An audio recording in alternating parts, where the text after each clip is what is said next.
이제 12장 1절 말씀이 말씀하시는 중요한 내용들을 좀 살펴보도록 합시다. 오늘 말씀 12장부터는 지난 시간에 말씀드린 것처럼 어떻게 살 것인가 하는 부분에 대해서 말씀을 전하고 있다는 사실을 우리가 알게 되었습니다.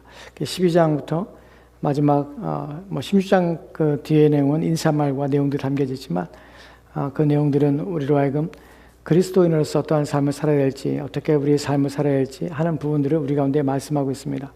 그게 참 중요해요. 근데 우리가 지난 시간에 살펴봤던 것처럼 여기서 중요한 것이 무엇이냐면 어떻게 살 것인가를 말하는 데 있어서 중요한 부분이 교리와 함께 더불어서 말씀하고 있다는 사실입니다. 그래서 분리할 수 없습니다. 왜냐하면 우리는 그냥 사는 것이 아니라 어떻게 해요? 말씀에 근거해서 우리의 삶을 살기 때문에 그렇습니다. 그래서 항상 말씀은 우리의 행위는 무엇에 근거하냐면 하나님 말씀에 근거해서 행하는 것이에요. 그래야 실수가 없고 그래야 헛됨이 없는 것입니다. 여기서 우리가 어떻게 살 것인가라고 생각할 때에 바울이 말하고 있는 것은 이런 것입니다. 사람들은 어떻게 살 것인가를 고민합니다. 그리스도인만 고민하는 것이 아니라 모든 사람이 고민합니다. 어떻게 살 것인가. 저도 어떻게 사는 것이 잘 사는 것인가 늘 고민하고 삽니다. 근데 여기서 중요한 것은 세상 사람들에게 너희는 이렇게 살아라, 이렇게 사는 것이 잘 사는 것이다 라고 가르침을 주는 것이 아니란 사실이에요. 그럼 무엇에 대한 것입니까? 그리스도인 너희들은 이렇게 살라 라고 말씀하시는 것이에요. 세상 사람들이 성경 말씀을 가지고 이렇게 사는 것이 잘 사는구나 하는 것을 배울 수 없습니다. 왜냐하면 12장부터 나오는 이 말씀은 가르침은 로마서 1장부터 11장까지의 내용을, 교리적인 내용을 믿는 자만이 12장부터의 내용에 충실하게 살 수 있다는 것이에요. 흉내는 낼 수 있을지 모릅니다. 그러나 충실하게 그것에 의존하여서 또한 그것에 의하여 영향받아서 살 수 있는 것은 11장까지의 내용들에 대하여 믿음으로 그 내용을 인식하고 또한 받고 그 말씀이 내 마음에 내재되고 그리하여 내가 그리스도인이 된 후에야 12장부터 나오는 이렇게 살아라 라는 말씀이 이해가 되고 그 말씀의 원리에 따라 살게 된다는 것이에요. 즉 바울이 지금 12장부터 말하고자 하는 내용은 너희의 삶에 대하여 너희는 그리스도인으로서 이렇게 살아라, 그리스도인으로 살아라 라고 말하는 것이에요. 근데 여기서 중요한 것이 무엇이냐면 그리스도인으로서 산다는 것에서 그리스도인이 누구인가 하는 부분에 대하여 먼저 질문이 여러분에게 명확해야 합니다. 여러분, 그리스도인이란 이런 사람들이 아닙니다.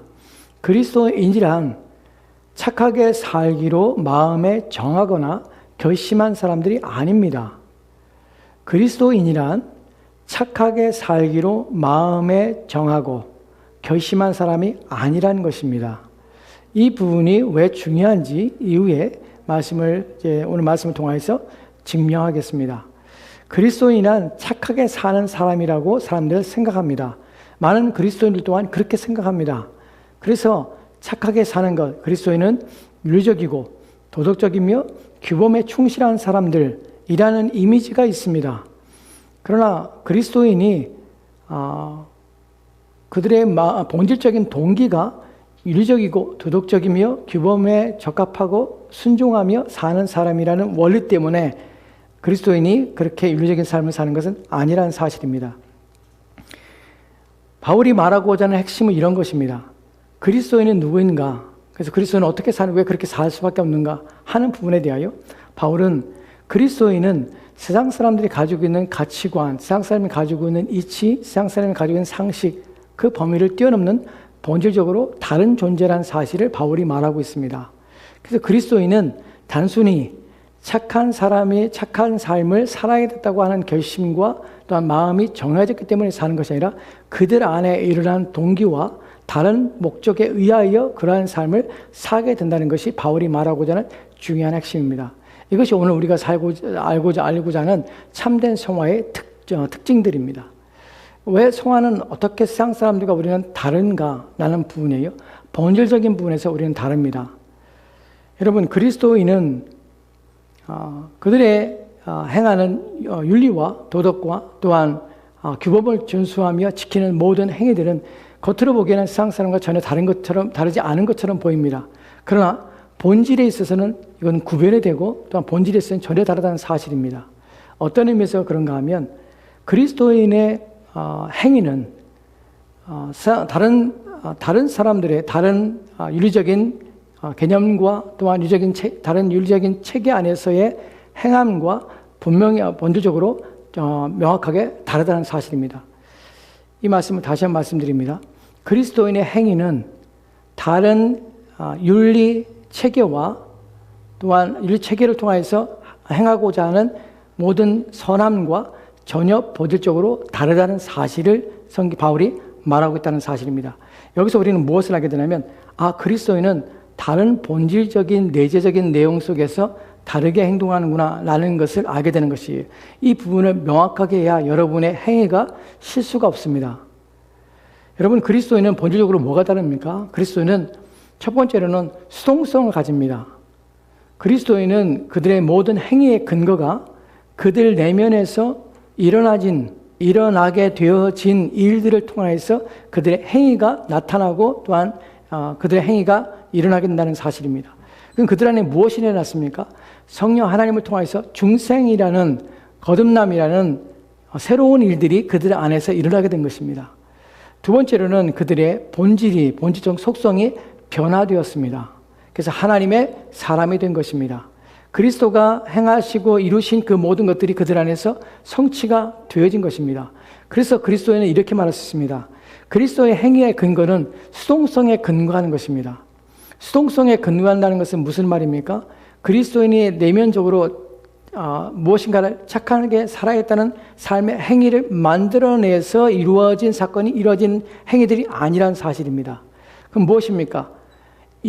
그들 안에서 이루어진 수동적으로 그들이 받아들이게 된 일들이 먼저 있어서 그들의 본질이 변화되어서 그리스도가 그들 가운데 이루어진 그 모든 행위들의 결과로 말미암아 그들의 행위가 나타나게 됐다는 것이에요. 그것이 수동성입니다. 두 번째로는 수동성만 가지고 있는 것이 아니라 그리스도인은 능동성을 가지고 있습니다. 수동성은 그들 안에 무엇을 만들어내냐면 이제 하나님의 말씀에 순종하여 삶을 살고자 하는, 그리고 그들 안에 내주하시는 성령의 말씀에 순복하여 살고자 하는 의지와 결단들이 일어나게 됩니다. 이것이 그리스도인이 가지고 있는 능동성입니다. 즉 그래서 그리스도인은 어떤 사람인가 하면 먼저 수동성을 경험한 사람입니다. 수동적입니다. 왜냐하면 내가 중생하거나 내가 하나님 믿는 것이 아니라 믿어지게 된 것이며 변화되어 된 것입니다. 그래서 그리스도인은 수동적입니다. 그것이 먼저 옵니다. 두 번째로는 수동적으로 삶을 끊임없이 사는 것이 아니라 이제 그들 안에 내주하시는 성령 하나님의 순종하며 그분의 말씀의 뜻에 복종하며 삶을 살아냅니다. 그래서 그리스도인은 능동적입니다. 그래서 그리스도인은 누구냐면 수동성을 이미 흡수하고 수동성을 이미 받아낸 후에 능동적인 삶으로 그들의 삶을 하나님께 드리는 삶을 살아내는 자, 이것을 그리스도인이라고 할 수 있습니다. 이것이 세상 사람들이 행하고 있는 그들의 윤리 체계에 따라 살고 있는 그들의 행위와 그리스도인의 행위가 본질적으로 다르다는 의미입니다. 왜 이것이 중요하냐면 오늘날 교회에서 이것이 혼재되어 있기 때문에 그렇습니다. 교회 안에서 이것을 구분하지 못하기 때문에 교회 안에서 착한 일을 많이 합니다. 착한 행위들을 많이 합니다. 그래서 그것이 그리스도인으로서의 행위인가 아니면 윤리체계로서 세상 사람들이 살고 있는 삶의 방식 속에서 그들이 이해와 상식 속에서 그들이 행하는 착함인가 선함인가 하는 부분에서 사람들은 구별하지 못합니다. 그래서 내가 그리스도인인지 아닌지를 분별하지 못할 뿐만 아니라 저 사람이 그리스도인인지 아닌지도 구분하지 못하는 모호한 상태에 빠지게 되는 것이, 이것이 오늘 우리가 살펴볼 중요한 본질적인 내용입니다. 이제 오늘 본문을 통해서 본문 내용 좀 살펴보도록 합시다. 로마서 12장 1절 말씀 먼저 보도록 합시다. 로마서 12장 1절 말씀 다시 한번 같이 듣도록 합시다. 같이 읽겠습니다. 시작. 그러므로 형제들아, 내가 하나님의 모든 자비하심으로 너희를 권하노니 너희 몸을 하나님이 기뻐하시는 거룩한 산 제물로 드리라. 이는 너희가 드릴 영적 예배니라. 아멘. 오늘 우리가 생각해 보고자 하는 중요한 내용은 그리스도인의 행위입니다. 그리스도인의 행위입니다. 그리스도인의 행위와 그 행위가 선함으로, 착함으로, 옳음으로 삶을 살아냅니다. 그런데 문제는 그리스도인의 행위와 비그리스도인의 행위의 차이점이 무엇이냐는 것이에요. 그래서 그런 행위들이 어떻게 다른가 하는 부분을 명확하게 하는 것이에요. 그러니까 그리스도인은 이런 것 때문에 그 행위들을 하게 됐다는 것이에요. 그 부분에 본문에서 명확하게 우리가 찾고자 하는 것입니다. 본문이 그걸 말하고 있는 것이에요. 먼저 첫 번째로 생각할 것은 그러므로라는 단어입니다. 여러분, 그러므로라는 단어는 말씀드렸다시피 앞에 있는 모든 내용들에 대한 결과로서 도출되어지는 사건을 그러므로라고 합니다. 근데 그러므로 형제들아라고 말을 합니다. 첫 번째 단어의 형제들아라는 표현을 좀 보도록 합시다. 바울이 지금 로마 교인들을 향해서 형제들아라고 말합니다. 이것이 아무것도 아닌 것처럼 보이지만 사실은 그렇지 않습니다. 형제들아라고 할 때에 바울은 어떤 사람입니까? 바울은 그리스도 예수로부터 사도로 부르심 받은 위치에 있는 사람입니다. 그래서 그는 능력과 지혜와 지식에 있어서 충만하며 누가 비교할 수 없는 위엄과 또한 비교할 수 없는 위치에 있는 위대한 사람입니다. 근데 그 사람이 로마 교인들을 향해서 형제들아라는 표현을 씁니다. 자신을 높이는 표현을 쓰지 않을 뿐만 아니라 그들을 낮추는 표현 또한 쓰지 않습니다. 형제들아라는 표현 속에서 우리는 로마 교회의 구성원들에 대한 생각이 필요가 있습니다. 로마 교회 구성원들을 생각할 때 로마 교회는 많은 사람들이 종이었습니다. 또한 노예였습니다. 종은 무엇입니까? 품삯을 받기 위해서 종 노릇하는 것입니다. 노예는 무엇입니까? 팔려와서 노예가 된 사람들입니다. 그리고 군인들, 이 사람들이 로마 교회의 중심이 되었던 사람들입니다. 그런데 바울은 그들에 대해서 뭐라고 말하냐면 형제들아라는 표현을 쓴다는 것이에요. 형제들이라는 것은 동등된 위치에 있는 자라는 것을 인식하는 것입니다. 그들을 낮추지 않고 자기의 위치에 높여서 그들을 표현하는 것이며 또한 그들을 구별하거나 차별하지 않는 표현이 형제들이라는 표현입니다. 바울은 그들을 형제라고 부르고 있습니다. 여러분, 한국교회의 초기 한국교회의 교회사를 보면 한국교회가 여러 가지 기적들과 이적들이 나왔고 또한 여러 가지 그리스도의 은혜로 말미암아 신비롭고 또한 사람들의 마음의 열심과 뜨거움과 성령의 충만함으로 채워졌던 것을 보게 됩니다. 물론 그런 일이 있었지만 안타깝게도 초대교회사를 보면 한국교회의 초대교회사를 보면 한국교회의 첫 번째의 초대교회가 얼마 지나지 않아서 분열하는 것을 보게 됩니다. 교회가 나뉘어지게 됐어요. 교회가 갈라지게 되는데 그 원인이 무엇이냐면 교회에서 장로를 장립하게 되었습니다. 근데 그 장로가 노비였던 사람이 장로가 된 것이에요. 그러자 양반이었던 사람들이 그 노비가 장로됨을 인정하지 않았습니다. 노비가 장로가 된다니, 우리가 그를 장로님이라고 불러야 된다니, 그건 말이 안 된다. 노비인데. 그래서 교회가 갈라지게 됩니다. 장로를 노비로 인정하지 않고 교회가 분리됩니다. 양반이 다니며 양반이 그런 위치에 있는 교회를 세우게 되는 것이에요. 이것이 한국교회에 가지고 있던 초기에 한국교회에서 보면 아주 안타깝고 불행한 일입니다. 무엇 때문에 그렇습니까? 세상의 위치와 세상의 자리와 세상의 명예와 세상의 권세를 교회 안으로 가지고 들어오는 문제들이 발생한 것이에요. 그래서 교회가 문제가 되는 것입니다. 여러분, 교회는 세상으로부터 그 어떤 권위나 또한 명예나 또한 지위가 교회 안에서 통용되지 않습니다. 통용될 수 없습니다. 세상에서 사장이 교회 안에서 사장이 아닙니다. 근데 우리는 그런 생각들이나 그런 개념들에 대해서 인식하지 못합니다. 교회는 무엇입니까? 교회는 모두가 다 그리스도로 말미암아 구원을 받은 죄인들의 모임입니다. 그 가운데서 우리는 높고 낮음이 없이 모두가 무엇입니까? 형제 자매인 것입니다. 그래서 우리는 그 위치 속에서 서로를 인식하고 이해해야 되는 것입니다. 그런데 초대교회에서 그럴 뿐만 아니라 오늘날 교회에서도 문제가 교회 안에 구별과 구분과 나눔을 의도적으로 가지려는 행태들, 그런 보이려고 하는 행태들, 이런 것들이 교회 안에 있다는 사실은 교회가 온전치 않은 것입니다. 교회에는 구별이나 차별이 없습니다. 모두가 다 그리스도 안에서 형제요 자매인 것입니다. 바울은 그것을 보여주고 있습니다. 자기는 사도의 위치에 있지만 그 권위를 내세우지 않을 뿐만 아니라 오히려 노비나 노예나 종들의 지위에 있는 사람들 향해서 형제들아 라는 표현을 쓰고 있다는 사실입니다. 이것이 우리가 본문을 통해서 배우게 되는 첫 번째 교훈입니다. 여러분, 예전에 이 앞에 있는 제가 서 있는 이 여기를 뭐라고 부릅니까? 강단이죠. 강단. 말씀을 선포하는 강단입니다. 예전에 뭐라고 불렀습니까? 예전에 뭐라고 불렀어요? 예전에 80년대 70년대 뭐라고 불렀습니까? 90년대 뭐라고 불렀습니까? 이 자리를 제단이라고 불렀죠. 기도할 때마다 이 제단에, 여기가 제단입니까? 제단이 아니죠. 근데 왜 그렇게 불렀습니까? 거룩하게 보이려고. 무엇인가 달라 보이려고. 여기 누가 올라옵니까? 누구만 올라옵니까? 목사만 올라오고. 예전에 80년대에 90년대에 강대상 누가 썼습니까? 권사님 닦죠. 아무도 못 닦아요.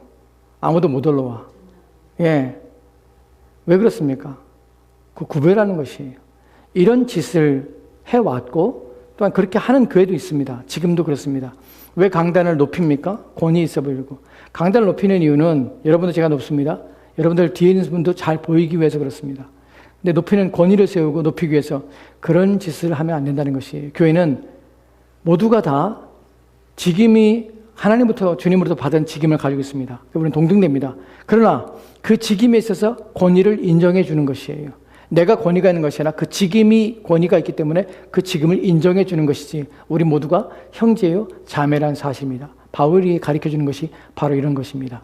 두 번째, 본문에서 이제 그러므로라는 단어의 좀 더 핵심적인 내용도 살펴봅시다. 오늘 본문의 핵심적인 내용인 바로 그리스도인의 행위의 근거에 대해서 동기에 대해서 라는 부분을 좀 더 명확히 살펴보도록 합시다. 여러분, 바울이 지금 그리스도인은 이렇게 살아야 한다라고 말하면서 내가 하나님 모든 자비하심을 너희 권하노니 너희 몸 하나님 기뻐하시는 거룩한 산제물로 드리라. 이는 너희들이 영적 예배니라 라고 말씀하고 있습니다. 이제 우리의 삶을 건드리고 있는데 제가 앞서 말씀드렸던 내용의 중요성을 좀 생각해 보도록 합시다. 그리스도인은 왜 그리스도인으로서의 삶을 요구받고 있습니까? 우리는 어떤 동기에 의해서 선한 일을 행하며 삽니까? 왜 그리스도인 삶 속에서 선함을 실천하며 사는 것이 무엇이 설득되어서 그러한 삶을 살게 됩니까? 하는 부분입니다. 이 부분에서 중요한 것이 무엇입니까? 그리스도인은 세상 사람들이 가지고 있는 가치관과 또한 윤리와 또한 이치에 따라서 우리는 선을 행하거나 또한 올바른 착한 일을 행하려고 하지 않는다는 사실입니다. 무엇이 우리를 바꿨습니까? 우리의 본질이 그리스도로 말미암아 새롭게 되었다는 사실 때문에 우리는 새로운 삶으로 우리의 삶을 살아내는 것이 이 부분은 뒤에 가서 좀 더 설명을 드리겠습니다. 중요한 부분은 무엇이냐면 그리스도인의 행위와 비그리스도인의 선함에 대해서 어떻게 구분하며 어떻게 본질적으로 다름이 있는가 하는 부분을 우리가 명확하게 인식하는 것이에요. 여러분이 행하는 선함이, 여러분이 행하는 옳음이, 여러분이 행하는 바름이 성경의 근거에서 여러분이 바르게 행하고 있는가, 아니면 내가 세상 사람들이 가지고 있는 윤리체계적인 사고 방식 속에서 내가 그것이 상식에 옳기 때문에 행하고 있는가 하는 부분에 대하여 명확한 구분을 가지고 있어야 한다는 것입니다. 세상 사람들의 생각해 봅시다. 세상 사람들은 왜 착하게 살려고 합니까? 오늘날 많은 사람들이 착하게 사는 것에 대하여 사람들이 많은 관심을 가지고 있습니다. 그래서 선을 행하는 것이에요. 어려운 이의 사람을 도와주려고 애를 쓰고 사회적으로 그런 기부운동이나 이런 것들을 많이 행합니다. 그래서 이름을 내기도 하고 알리기도 합니다. 왜냐하면 착한 일이기 때문에 그래요. 그 착한 일을 행하는 것 자체가 나쁘다는 것은 아닙니다. 물론 하나님 앞에서는 아무것도 아닌 것이 사실입니다. 그러나 그것이 인간적이고 또한 그것이 옳다고 사람들은 여깁니다. 착한 일을 행하자고 합니다. 여러분, 교회 안에서도 선한 일을 행하고 또한 착한 일을 하고 이웃을 돕는 일을 행하도록 부추깁니다. 행위를 부추기고 있어요. 근데 교회 안에서 이렇게 행위를 붙이는 것이 옳은 것인가 하는 부분은 아무도 생각하지 않아요. 왜 그럴까요? 왜냐하면 교회라는 것은 옳은 것을 행하는 것, 사람들이 보기에 착하다는 것을 행하는 것이 교회라고 인식하기 때문에 그래요. 누가? 세상 사람들이 이렇게 인식하고 있습니다. 문제는 무엇이냐면 교회도 그렇게 동조하고 있다는 것이에요. 세상 사람들이 바라보는 가치관을 가지고 교회 또한 행하고 착하게 살아야 한다고 생각하고 있다는 것이에요. 그것이 기독교인의 그리스도인의 삶이라고 여긴다는 것이에요. 그렇지 않아요. 세상 사람들의 가치관과 세상 사람 생각하는 착함과 그리스도인이 생각하는 착함은 다릅니다. 행위적인 다름이 아니라 본질의 의미적인 다름이 있다는 사실이에요. 이 부분을 구분하지 않기 때문에 교회 안에서도 착한 일을 행합니다. 또한 세상 밖의 세상 사람도 착한 일을 행합니다. 그래서 모두가 다 그리스도인인 것처럼 착한 일을 행하면 어떻게 구원받는 것처럼 얘기하는 것이에요. 여러분, 세상 사람도 이렇게 생각하죠. 누군가 선한 일을 하고 누군가 착한 일을 하면 저 사람은 천국 갔을 것이라고 얘기를 합니다. 그리고 그런 말을 쉽게 합니다. 저런 사람이 저렇게 착한 일을 행한 사람이 천국 안 가면 그런 하나님은 믿을 필요 없다는 말을 합니다. 여러분, 하나님에 대한 기준이 무엇이냐면 누군가 우리 눈에 착하다고 하는 사람은 천국에 보내줘야 되는 것이 우리의 기준이고 그 기준에 부합한 하나님이야 기독교의 하나님을 생각하는 것이에요. 심지어는 교회 안에서도 사람들이 그렇게 생각해요. 교회 안에서 그리스도인하고 사람들도 누군가 착한 일하고 사람들에게 착하다 인정받는 사람이 있다면 저 사람은 천국에 갔을 것이야 라고 스스로 자기 마음속에 그런 생각을 가지고 있는 사람들이 얼마나 많은지 모릅니다. 장례식에서 목사님들이 그런 설교도 하고 그렇게 말하는 사람도 있습니다. 여러분, 이것이 그러면 왜 예수를 믿냐는 것이에요. 도대체 우리의 착함은 무엇이길래, 저들의 착함과 우리의 착함이 무엇이 다르길래 우리는 그렇게 생각하면 안 된다는 것이에요. 이 부분에 대하여 우리는 명확한 이해를 가져야 됩니다. 세상 사람들은 착한 행위에 대해서 왜 착한 행위랍니까? 그것이 옳다고 여기기 때문에, 상식 때문에 그래요. 왜냐하면 누군가 악을 행하고 있는 것과 누군가 선을 행하고 있는 것에서 어떤 것이 인간적이냐는 부분이에요. 세상 사람들의 가치는 상식이에요. 어떤 상식? 착함과 악을 행하는 것 중에 어떤 것이 더 인간적인가, 어떤 것이 더 선하고 옳은 것인가 하는 부분에서 무엇이 다른가? 그들의 윤리체계가 착함을 행하는 행위가 옳다고, 그것이 무엇이라고? 인간적이라는, 인간다움이라는 것을 그들 마음속에 상식으로 그들의 마음에 자리 잡고 있는 것이에요. 그래서 누군가 착한 일이라면 인간다운 것이에요. 착함이라는 것은 그건 바른 것이에요. 착함이라는 것은 상식적인 것이에요. 그래서 그렇게 옳다 함을 얻도록 요구하며 그렇게 행하기를 원하는 것이에요. 여러분, 자식들을 키울 때 불신자도 자식들에게 착하게 살아라고 말을 해요. 정직하게 행하라고 말을 해요. 참되게 살라고 말을 해요. 여러분, 사기치라고 부모가 가르치는 부모가 없습니다. 거짓말해라 라고 가르치는 부모가 없어요. 불신자도 자녀들에게 옳고 정직하며 진실한 것을 말하도록 교훈하고 훈련합니다. 왜 그럴까요? 그들이 가지고 있는 기본 상식 때문에 그래요. 그들이 가지고 있는 이치 때문에 그래요. 인간다움에 대한 이치, 그들이 가지고 있는 개념들이 바로 이런 옳음, 인간다움에 대해서 짐승보다 나아지지 않겠어? 악보다는 선을 행하지 않아야 되겠어? 그것이 인간답지 않아? 라고 말하는 그들의 개념들을 가지고 선행한다는 것이에요. 문제는 교회 안에서도 세상 사람들이 가지고 있는 이 상식의 범위 안에서 우리는 교회 안에서도 여러분 선을 행합시다, 착한 일을 행합시오 라는 말을 끊임없이 하고 있다는 것이에요. 그래서 이것이 교훈이 되고 이것이 가르침이 되어서 사람들에겐 착해야지. 그런데 그건 그리스도인으로서의 착함이 아니라는 것이에요. 바울이 말하고자 하는 것은 너희는 세상 사람들이 인간다움의 그 상식에 의하여 그 기준이 되어서 인간다움을 유지하기 위해서 악을 행하는 것보다는 선을 행하는 것이 옳기 때문에 그런 삶을 살기 위하여 그리스도인은 이런 삶을 살라고 우리 가운데 요구하지 않고 있다는 것이에요. 이렇게 사는 것은 그리스도인이 아니에요. 이런 착함은 그리스도인의 착함이 아니에요. 그리스도인의 온전한 삶이 아니에요. 우리는 다르다는 것입니다. 이 부분을 여러분이 명확하게 하셔야 합니다. 그래서 교회 안에서 여러분뿐만 아니라 우리는 그래서 그 부분을 구별하며 행해야 합니다. 여러분, 세상의 철학가들과 또한 세상의 가르침을 보면 인간에 대해서, 인간다움에 대해서 철학은 연구를 합니다. 그리고 얘기를 하죠. 인간다움에 대해서 인간답게 산다는 것이 무엇입니까? 남을 존중하고 타인을 배려하며 이타적인 삶을 사는 것. 이것이 인간다움의 가장 최고의, 가장 덕스럽고 온전한 상태라고 가르칩니다. 언제부터? 어렸을 때부터. 그렇게 사는 것이에요. 근데 교회 안에서 그렇게 삶으로 사람들은 그리스도인이라고 얘기를 해요. 그리스도인 아니에요. 그 사람이 착한 사람일 수 있지만 그리스도인이 아니에요. 그 사람이 선할 수 있지만 그리스도인이 아니에요. 근데 우리 눈이 이렇게 말하면 그러죠. 눈이 삐었죠. 그래서 그렇게 생각하는 것이 그렇지 않아요. 본질적으로 다르다는 것입니다. 이 부분에 대하여 말씀을 통해서 좀 생각해 보도록 합시다. 여러분, 하나 더 말씀드리면 우리는 어렸을 때 국가에부터 무엇을 배웠습니까? 홍익인간이라는 가르침을 배웠습니다. 한국 사람들이 가지고 있는 개념 중에 홍익인간, 홍익인간의 뜻이 무엇입니까? 널리 세상을 이롭게 하다. 널리 세상을 이롭게 하는 사람이 된다는 것이. 대한민국 사람들은 홍익인간의 개념을 가지고 있습니다. 널리 세상을 이롭게 하라. 세상에서 이롭게 하는 사람, 남을 이롭게 하는 사람, 남에게 유익을 주는 사람. 이것이 그런 개념이 있는 것이에요. 이런 윤리와 도덕을 가지고 사람들은 교회 안에 들어왔습니다. 그리고 자신의 상식과 이치에 따라서, 세상 이치에 따라서 그들은 착한 일을 해요. 교회는 뭐라고 합니까? 좋은 그리스도인, 착한 그리스도인, 훌륭한 그리스도인 라고 얘기하는 것이에요. 다 거짓말이에요. 이렇게 하는 것은 이렇게 하는 그리스도인이 아닙니다. 그러면 그리스도인의 행위는 무엇입니까? 그리스도인의 행위의 동기는 무엇입니까?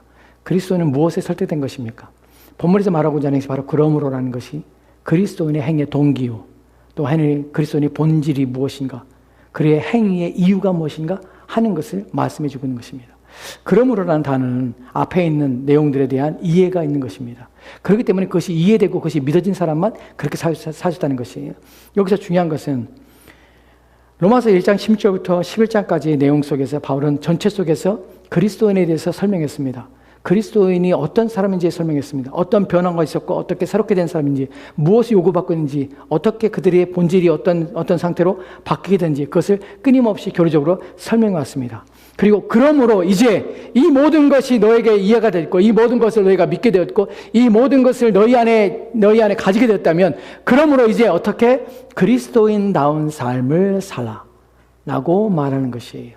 이제 그리스도인 사는 삶이 나오게 되는 것이, 무엇을 믿기 때문에 그리스도인은 다른 것입니까? 그리스도인의 행위의 동기는 무엇입니까? 5가지 있습니다.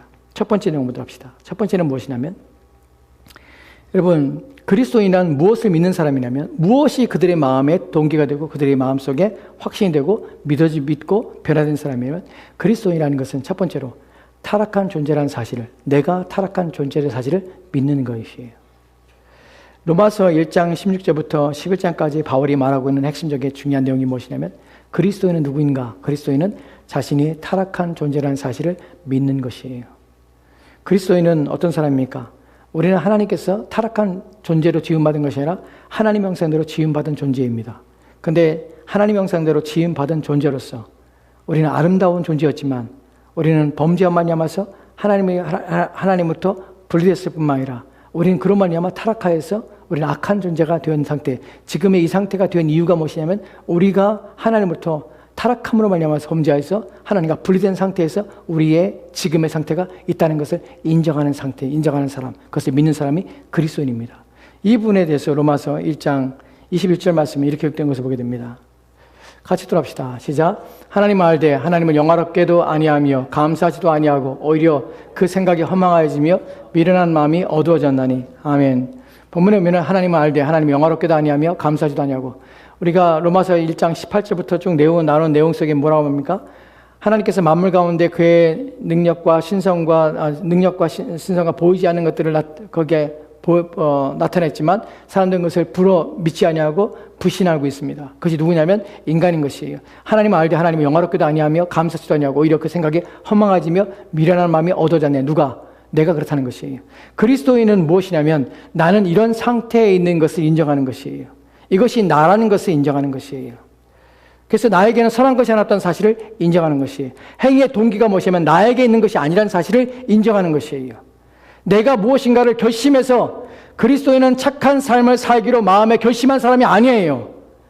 내가 동기가 된 것이 아니에요. 나는 어떤 사람이면 나는 타락한 존재인 것이에요. 선을 향할 수 있는 능력이 하나도 없다는 사실이에요. 둘째는 무엇이냐면 나는 어떤 존재냐면 나는 비참한 존재라는 것이에요. 온전하지 않은 비참한 상태에 있는 것이 나의 상태라는 것을 인정하는 것이에요.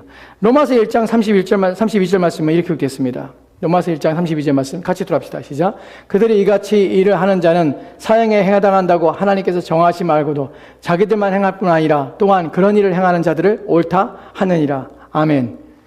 이 같은 일을 행하는 자는 사형에 해당한다고 하나님께서 정하시면 알고도 불어서 일부러 자기들만 행할 뿐만 아니라 또 그런 일을 행하는 자들을 옳다 하느니라.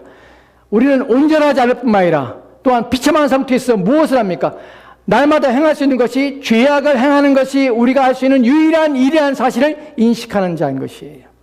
나는 비참한 상태인데 그 비참함은 무엇입니까? 나는 내가 행하고자 하는 그 모든 것들에서 한 번도 하나도 하나님께 드릴 만한 것이 없는, 내어놓을 만한 것이 없는 비참한 상태에 있어서 죄만을 양상하는 존재가 바로 나라는 사실을 인식하는 자예요. 그것이 그리스도인인 것이에요. 그래서 나오는 것이 무엇입니까? 오직 하나님의 은혜 속에서만 하나님의 은혜를 갈망하며 도우심을 구하는 것이에요. 그리스도인은 착한 일을 착하게 살려고 마음에 결심하지 않습니다. 왜냐하면 그것은 결심이 되어지지 않기 때문에 그래요. 내가 착하게 살라고 해서 되는 문제가 아니라는 것이에요. 하나님 앞에는 아무것도 선한 것이 없다는 사실을 인식하는 것이에요. 세 번째로는 자신에 대하여 세상에 있는 어떤 것들로부터 자신을 건져내거나 구원받을 만한 것이 없다는 사실을 압니다. 그럼에도 불구하고 하나님께서는 자신의 아들을 통하여서 나를 자신과 화해시키기를 원하셨고 내 죄를 사하시기 원하셨으며 또한 나를 죄 가운데서 해방하시기 위하여 하나님께서는 자신의 아들을 통하여서 한 의를, 자신의 아들이신 그리스도를 통하여서 한 의를 세워서 나로 하여금 의롭게 하신 일들을 행하였다는 것을 믿는 것이에요. 자신의 아들을 통하여서 한 의를, 자신의 아들이신 그리스도를 한 의로 내세워서 우리를 의롭게 하시는, 그래서 우리를 구원하시는 길을 여셨다는 사실을, 누가? 하나님이었다는 사실을 내가 고백하는 자가 그리스도인입니다. 로마서 3장의 21절과 22절 말씀에 이렇게 기록되었습니다. 같이 돌아갑시다. 시작. 이제는 율법에 하나님의 한 의가 나타났으니 율법과 선지자들에게 증거를 받은 것이라. 곧 예수 그리스도를 믿음으로 말미암아 모든 믿는 자에게 미치는 하나님의 의니 차별이 없느니라. 아멘. 본문에 보면은 이제는 율법에 하나님의 한 의가, 다른 어떤 방식으로도 내가 구원을 받지 못합니다. 그래서 하나님의 한 의가 나타났으니 누가? 예수 그리스도 나타나서 율법과 선지자들에게 증거를 받은 것이라. 곧 예수 그리스도니 믿음 말미암아 의롭게 되는 일들이 내게 일어나는 것이에요. 그래서 나를 의롭게 되어진 삶을 살도록 그 일들을 일으켜서 내가 의로워지도록 하신 것이 하나님이 하신 것이라는 사실을 믿는 것이에요. 지금 우리는 무엇을 살펴보고 있습니까? 여러분, 그리스도인의 동기는 세상 사람들이 살고 있는 인간다움의 상식에 근거한 의로움이 아니라는 것이에요. 착한 행위가 아니라는 것이에요. 그리스도인은 무엇이? 본질이 닦인 것이에요. 자기의 타락함을 인정하는 것이에요. 두 번째로는 나의 비참함을 인정하는 것이에요. 세 번째로는요, 나는 의로움이 하나님을 도운다는 사실을 인정하는 것이에요. 즉 그리스도인의 동기가, 그럼 그리스도인의 의로 행위가 다른 것이에요. 본질이 다른 것이에요. 네 번째로는 하나님께서 나를 살리신 목적과 이유가 새로운 하나님께서 행하시는 선한 일을 행하도록, 새로운 새 생명 가운데 행하도록 나를 불렀다는 사실을 인식하는 것이에요. 로마서 6장 4절 말씀에 이렇게 기록됐습니다. 로마서 6장 4절 말씀 같이 들어갑시다. 시작. 그러므로 우리가 그의 죽으심과 합하여 세례를 받음으로 그와 함께 장세되었나니 이는 아버지의 영광으로 말미암아 그리스도를 죽은 자 가운데 살리신과 같이 우리도 또한 새 생명 가운데 행하게 하려 하심이라. 아멘. 그리스도인이 아는 것이 무엇입니까? 새 생명 가운데 행하게 하기 위해서 나를 다시 살렸다는 것이에요. 의로움의 동기가, 선함의 동기가, 착함의 동기가 내가 아니에요. 그것이 인간답기 때문에 하는 것이 아니에요. 그것이 세상 사람들의 이치가 맞기 때문에 하는 것이 아니에요. 나는 무엇입니까? 나로 하여금 새 생명 가운데 나를 살리신 이유가 새 생명 가운데 살게 하시기 위해서 나를 살렸기 때문에 그 새 생명 가운데 사는 방식으로 나의 삶이 윤리적으로, 도덕적으로, 규범에 합당한 삶으로 살게 되는 것이에요. 근데 본질이 다른 것이에요. 마지막 하나 더 보도록 합시다. 다섯 번째는 내용이 무엇이냐면 우리가 그런 목적을 앞에서 하나님의 계획을 세우시기 때문에 우리는 그런 삶을 삽니다. 로마서 8장 30절 말씀 보도록 합시다. 로마서 8장 30절 말씀 같이 들어갑시다. 또 시작. 또 미리 정하신 그들을 또한 부르시고 부르신 그들을 또한 의롭다 하신 그들을 또한 영화롭게 하셨느니라. 아멘. 본문에 보면은 미리 정하신 그들을 또한 부르시고 부르신 그들을 영화롭게 또한 의롭다 하시고 의롭다 하신 그들을 영화롭게 하시냐. 무슨 말입니까? 의롭다 하신 그들을 어떻게 영화롭게 하시다. 성화의 삶을 끊임없이 살아서 그들을 영화로운 영화에 이르도록 영원한 의로움 가운데 서도록 부르신 분이 누가? 하나님이 그렇게 계획하셨다는 것이에요. 그래서 우리는 우리의 행위의 근거가 무엇이냐면 하나님이 죄인인 나를, 타락한 나를, 비참한 상태에 있는 나를, 아무것도 없어서 죄만을 양상하는 나를 하나님께서 나를 위해서 한 의를 세우셨죠. 그 의로 말미암아 나를 구원해서 새 생명 가운데 살게 하시고 그 새 생명이 지속되어서 영화 가운데 나가도록 목적하시기 때문에 나는 그런 삶을 지속적으로 살아내고 있는 것이에요. 나의 의지가 아니라 나의 노력의 결과가 아니라 하나님의 의적인 행위가 내 안에 작동하고 나는 그것에 순종함으로 말미암아 내 안에 성령님과 더불어서 나의 모든 행실이 하나님 앞에 선하고 의로우며 온전하며 진실하며 착한 삶으로 살아내도록 나오게 되는 것이에요. 이것이 그리스도인의 행위의 근거요 동기인 것이에요. 이것에서 나오지 않는 모든 행위는, 이것에 근거하지 않은 모든 행위는 다 무엇이냐면 인간다움의 상식의 근거에서 나오는 것이에요. 그리고 사람들에게 옳다는 것에 대한 이치에 합당하게 행하는 것이에요. 교회 안에서 상식의 근거에서 사람들은 착함을 행합니다. 그래서 캐톨릭에서 예전에 그랬죠. 내 탓이요. 이런 표현을 썼고 교회 안에서 어떻게 합니까? 진실하게 정직하게 살자. 바르게 살자. 라는 내용을 가르칩니다. 여러분, 그 가르치는 내용이 틀린 것은 아닙니다. 하지만 본질을 모르고 가르치는 윤리와 도덕은 세상 사람과 전혀 다르지 않는 사람들을 만들어내는 것이에요. 교회 안에 있지만 그리스도인이 아닌 사람들이 착함을, 또한 정직함을, 진실함을, 옳음을, 바름을 가지고 교회 안에서 그리스도인 양 행실을 행하는 수많은 사람들이 여전히 있다는 사실, 이것이 우리의 비참함입니다. 그것을 분별하지 못하고 구분하지 못하며 그것을 말해주지 못하며 그들로 하여금 그것이 당신이 행하고 있는 것은 그리스도인의 행위가 아닙니다 라는 것을 말해주지 못하는 것, 깨닫게 하지 못하는 것. 그래서 그들이 아무리 착한 일을 하지만 결코 그리스도인으로서의 어떻게 살 것인가에 이르지 못하는 삶을 살게 만드는 것. 이것이 오늘날 우리가 살고 있는 이 시대가 안고 있는 큰 문제입니다. 분별력과 또한 이해력과 깨달음이 없어서 그들이 교회 안에서 열심히 봉사하고 헌신하며 착한 일하고 남을 돕지만 세상 사람들과 세상 사람들이 하고 있는 것과 전혀 다르지 않는 행위를 할 뿐만 아니라 오히려 여러분, 그렇게 행한다는 것이, 그렇게 하는 사람들이 오히려 진리에 이르지 못하여서 온전치 않아서 그들이 악을 행하고 있다는 사실을 인식하지 못하는 것이에요. 여러분, 아이러니한 것은 누군가 착한 일을 열심히 하고 있습니다. 누군가 선한 삶을 열심히 살고 있어요. 근데 그 선함의 동기가 무엇이냐면 그리스도인이 가지고 있는 본질적인 변화의 근거에서 이런 일을 행하지 않을 때에 그것이 왜 죄가 되냐는 것이에요. 목사님, 누군가 착한 일하는 것이 어떻게 죄입니까? 악을 행하는 것보다 누군가 도움을 주고 누군가 선을 행하는 것이 왜 죄입니까? 그렇게 착한 일하면 그리스도인이 아닐지라도 착한 일하고 선한 일하면 그것은 좋은 거 아닙니까? 예, 겉으로 좋을 수 있습니다. 하지만 그에게는 악입니다. 왜 악일까요? 인간의 모든 상식에 근거한 인간다움의 행위의 근거는 무엇이냐면 내 상식을 만족시키며 자기가 그런 일을 행하고 있다는 것을 스스로 즐거움과 기쁨을 찾기 위한 인간의 본질 속에 행하고 있는 행위의 근거입니다. 무엇입니까? 자기 만족이에요. 내가 착한 일을 행하고 있다는 것은 자기 의로움이에요. 자기 기쁨이에요. 그래서 착한 일을 하는 것이에요. 남을 도울 때 행복감을 느낍니다. 모든 인간이 그렇습니다. 왜 그럴까요? 왜냐하면 그것이 가지고 있는 자기 만족 때문에 그렇습니다.